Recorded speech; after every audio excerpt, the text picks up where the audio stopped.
Hey folks, as you can see, we're doing another of these powerful eclipse updates. This one, the Saturn slow eclipse jolt. Saturn slow, but jolt.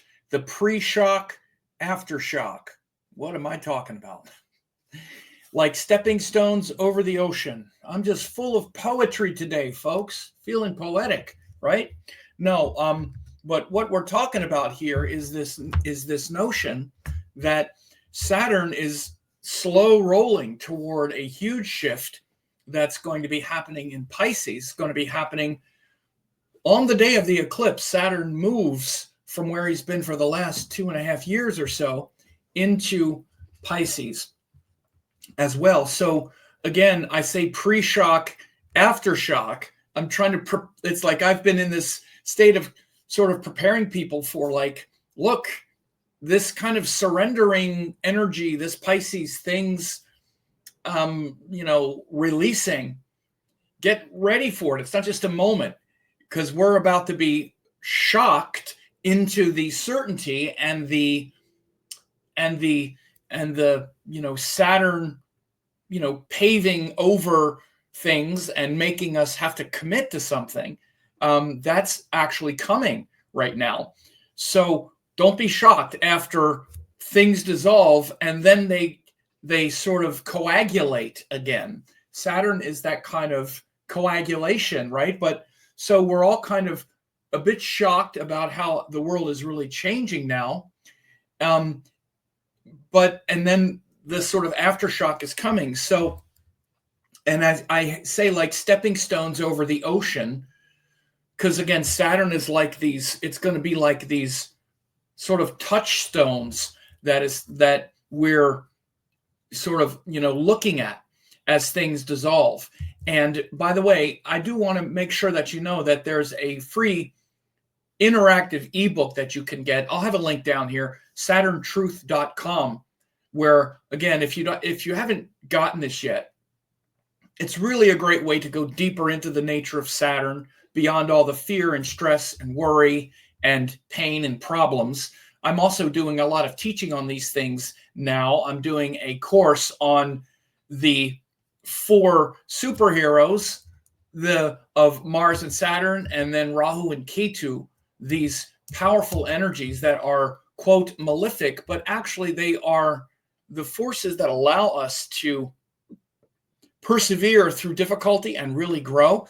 Nothing of great meaning and value in your life happens without Saturn blessings. And again, you want to understand Saturn isn't a big rock up there or a big gaseous planet. I'm speaking about Saturn as an aspect of your consciousness. You've incarnated because of the power of the sun, moon, Mars, Mercury, Jupiter, Venus, Saturn, and the nodes. They're aspects of your consciousness. Your karma is being held by the grahas. So this is why astrology works, because when they move, aspects of your consciousness moves. And then relative to where they were in your chart when you were born, different things get activated relative to your inner chakra, incarnation, astral body landscape. The outer landscape communicates and reflects it. So you want to understand these planets aren't things up there doing stuff to you. They're aspects of your consciousness. So this is why even in this course, I just did the first bonus class today on Mars and Saturn, the warrior's fire, the guardian of time, how these two together need to get us out of the difficulties of life and get us on the right track, doing the things we know are right, which is Mars, and then concentrating and persevering through difficulty, which is Saturn. And so Saturn takes up residence every couple years, every 2.5 years or so, in a new sign. And at the moment, he's right on that cusp. He's literally like a couple weeks away, 12 days as I record this on March 17th, away from moving into a new sign for 2.5 years. So the last 2.5 years or so have been dominated by Saturn in Aquarius, and what that means, which is a larger social construct, seeing our collective identity or difficulty, all of the collective technologies that we have, social, again, this is why we could say social media has been around, but look at how social media becomes more and more a tool of, I would say propaganda and short attention spans and, social engineering. Now with the emergence of AI, which is very much a Saturn in Aquarius theme. Again, now all of those social engineering aspects of Saturn in Aquarius is now moving into Pisces, where now there's going to be a big dissolving of the old world. Based on these things that we've just seen, dissolving of the old order, the old structure. Aquarius is also the sign of like international relations and things that are non-local, right? But realizing how globally connected we are, right? So Saturn has just gone through that the last couple of years. Now it's going to go into Pisces, where it's going to be dissolving. Now, again, I'm talking about on the macro level, but on the micro level, it's your identity, your karma, your consciousness, your awareness as an incarnated being in this lifetime. Because one of the things that Saturn can do is get us all sort of geeked out about all that stuff. And we are, and we should be. I'm geeked out about it. We all are. Big changes happening. Where is it all going to land? Well, we don't know. Especially now that Saturn is going to set up in Pisces, where, again, it's kind of like paving over, like a river, like trying to put pavement on a flowing river, right? Like we put pavement on solid ground. Saturn is kind of like pavement. Like a permanent roadway is Saturn, where we pave over something. By the way, even in the brain, even in the mind, I equate Saturn with the myelin sheathing that insulates our nerves from pain. Saturn can bring pain when myelin sheathing gets used up, but it's also the myelin sheathing that creates neural pathways when you start having different, experiences in the brain. First, the neuroplasticity means that you're thinking in a whole bunch of different directions, but then you start thinking in one particular way over and over again, and then the neurons get sort of paved over. It becomes like a deeper groove in the mind. This is why it's hard to start something new, like a spiritual practice. But as we do it over time, it becomes a habit, a routine. And then it becomes like a fixed samskara. And these are all things related to karma. Related to Saturn. And even in the class that I taught this morning, the bonus class that I taught based on this course I'm doing, Cosmic Alchemy, Unlocking Your Hidden Allies in Mars, Saturn, Rahu, and Ketu, I use the example between Mars and Saturn of how Mars is very much that energy in the moment, focused on what's right or wrong, good or bad, and doing the thing. And Saturn is that long-term commitment. Relative to spiritual practices, it means that it's not enough to just, anybody can meditate once in a while, meditate today, right? Meditate every now and then. But what are your rituals? What are your habits? What are you doing every day? What are you committed to every day? We all have these deeper commitments in life. And that's what Saturn is really about. Saturn is about those deeper commitments that is more than just our impulsive actions, which is Mars. We need to align our impulsive actions, and especially what we know is right. We need to take the things that we know are right and then do them over and over again, day after day, day after day. So this is why when Saturn is powerful, let's say in your natal chart, and when you're comfortable with Saturn energy, because they're difficult, this is why these planets are difficult. That's why Mars and Saturn are difficult. By the way, I'll have a link below if you haven't gotten more information on this course. But they're difficult because it's hard to do the things that we know are right, which is Mars in the moment, It's easier to do what's fun. It's easier to just, eat a pint of ice cream than it is to have the strength to say no. That's not really going to add anything except for some sensual pleasure. But it feels more rewarding to say no to that thing that we know is making us weak. So when we do the Mars and Saturn stuff right, and we have the strength and courage and discipline to do what we know is right, and then do it for a long period of time, which is Saturn, that's the most rewarding things in our life. And in fact, everything you've accomplished in your life, you couldn't have done it without Saturn, because Saturn is the power of time, to make a commitment to something and not give up just because it's difficult. And again, I want to take you back to the fact that what I said at the beginning, it's not Saturn in the sky. It's your relationship with that energy. You are Saturn. Saturn is one part of your consciousness, right? So again, when we're looking at the planets in the sky, though, we're looking at the collective consciousness at a given point in time. And the collective consciousness is moving, just like we've seen it the last couple of years in the techno world, in the collective, we're all in it together world, to now we don't really know. Now it's all sort of scrambled. The chessboard is filled with water and the chess pieces are floating all over the place. Now who's ahead? We don't know. So this is going to be the nature of the world, but the nature of your inner world, nothing really has to change so much. And in fact, if you're like me in this way, and you've been doing meditation for years and whatnot, as much as there's uncertainty and wavering and a bit of stress and tension around what's next, because we want to know what's coming. That's what Saturn is. Well, what's happening next? There's also a kind of resignation to the fact that, okay, well, we're seeing something that was always there to begin with. We're not seeing anything new. We've just been trying to hold back a certain reality that's been encroaching, and now we can see certain aspects of it dissolving, but we don't know what's coming next, and we have to create that as well. So there's no despondency. I'm not making any judgments about what's coming next, because we could see a dissolving of the old order, and then a recapitulation and a restructuring of the new order in a more elevated way.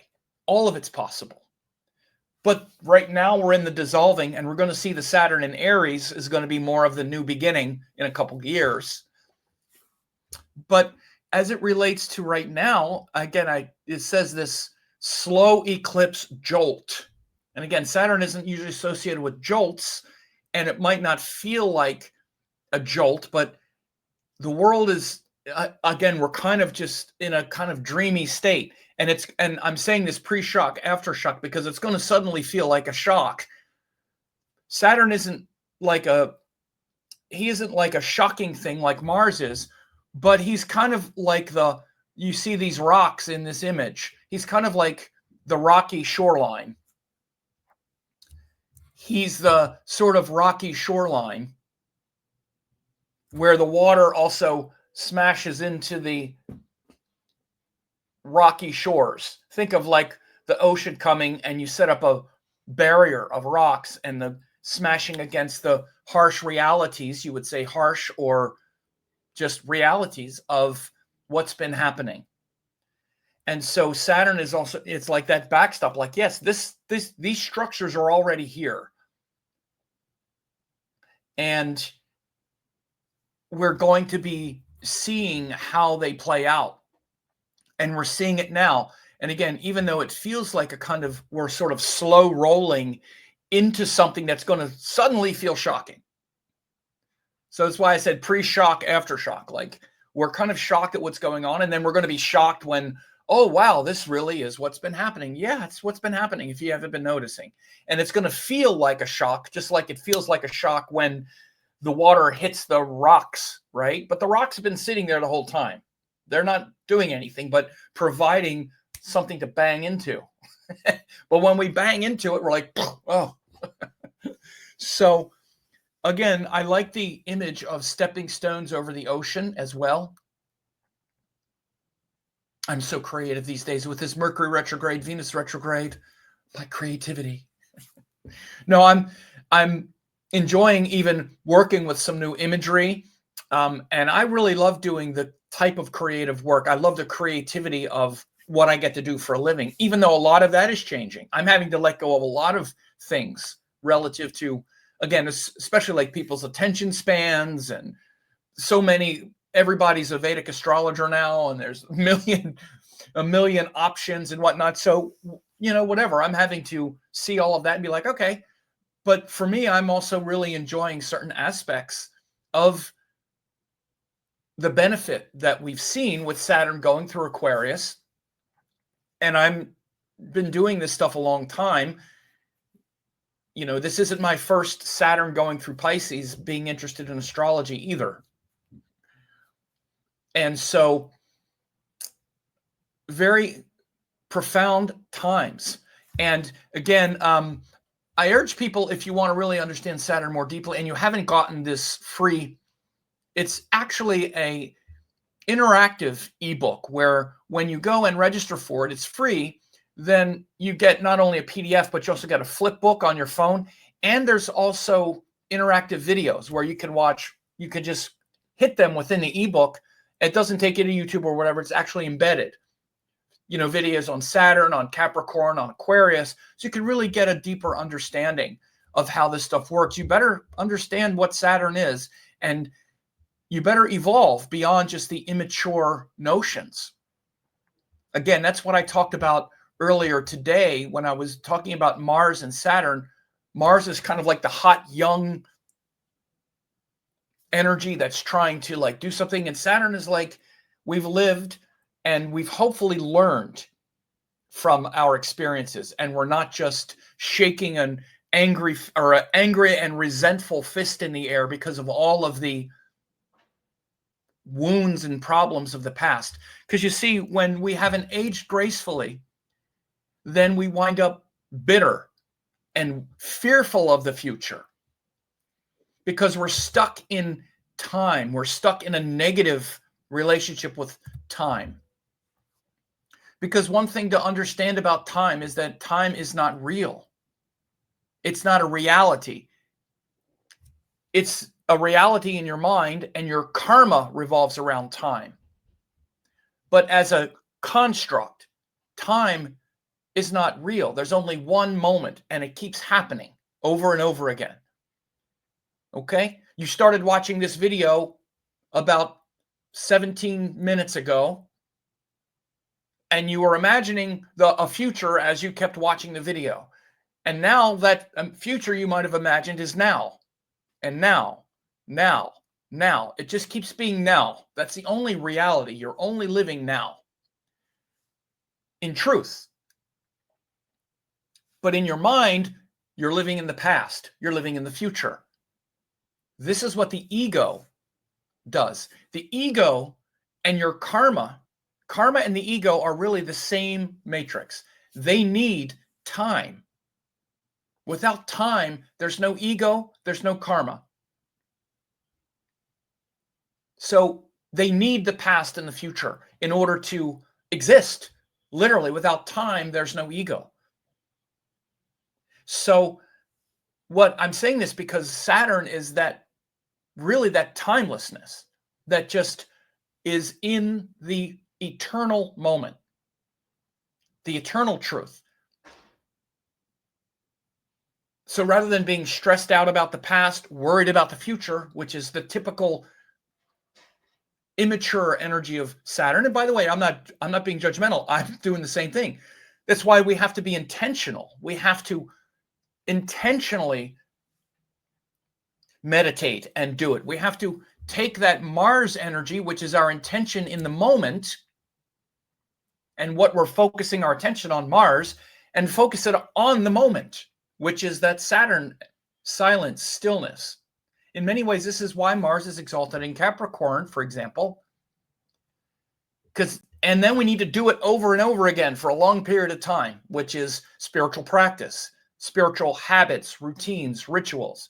Not just now, not just once, but over time. When that happens over time, then that deep groove in the mind forms, and that habit forms to like, oh, I need to meditate. I know what it is.